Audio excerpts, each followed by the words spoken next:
The way you have your setup on your screen will give you a lot of flexibility, but also a lot of usability if you handle it right. What I'm talking about is switching between applications. You see that I've got 4 applications up. I've got Word, Excel, PowerPoint, and the browser. This is a Google Chrome browser. I also have my taskbar hidden, and when I hit the bottom of the screen, the taskbar will come up and I can choose others. You can see here that I have 4 things running in addition to my recorder for this session.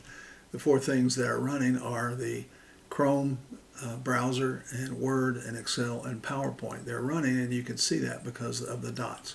But how do I switch between them? I can come down here and fumble, but if my taskbar is not working, or if I've got it hidden, I've got to find the taskbar and then click, and now I've got PowerPoint. Oh, I want to go back to Word, that's fine, and I can go to Excel. But I like not using the mouse so much, and I like using a little known shortcut, but it's a much used and old shortcut for Windows, and it works very well. It is simply using the Alt tab on your keyboard. And rather than coming down and finding the right application in your taskbar, you can use Alt tab. So I'm going to hold the Alt down permanently with my left thumb and then hit the tab key with my left index finger. And I can see that everything that is running is up, and I can keep hitting the tab once, twice, 3 times, and 4, and go various places wherever I like to go. And so when I let go of the Alt key, it goes to that application. Let's try it again. If I hit Alt tab and go over to PowerPoint, it shows me that application. If I go to the browser, it shows me that application. So that is very, very helpful. Another helpful thing, though, is if I wanted to switch between just 2 applications, I can, let's say Excel and Word, I can go to Excel and then go to Word, and now from now on I can just hit it and let go. So if I hit it and let go, it goes to Excel. If I hit it and let go, it goes back to Word. Hit it and let go, it goes to Excel. That's very, very helpful.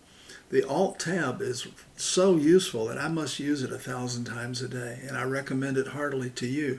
There are several applications that can be done with it, several ways you can do that. If you will, try the Shift Alt tab, and it goes backwards. So I'm going to go Alt tab and keep my finger on the Alt, and I go forward by hitting Tab Tab, and I go backwards by hitting Shift Tab Tab. All the while I'm holding the Alt key down. So try that. Alt tab, tab forward, and Shift Alt tab to go backwards, backwards, backwards. And then you can pick if you have a lot of them. I also recommend not having many applications up at one time. Generally, when you're working, you don't need a lot of applications up, and the more you have up, the more complicated it is, and the slower your computer will operate. So my recommendation is to do what you can to understand how the applications shift back and forth without using your mouse and without coming to the taskbar and locating it and clicking it, and then only at that point going back to your keyboard. So you can stay on the keyboard almost all the time using Alt Tab and some various other keystrokes that are available. I hope this helps, and we'll talk to you later.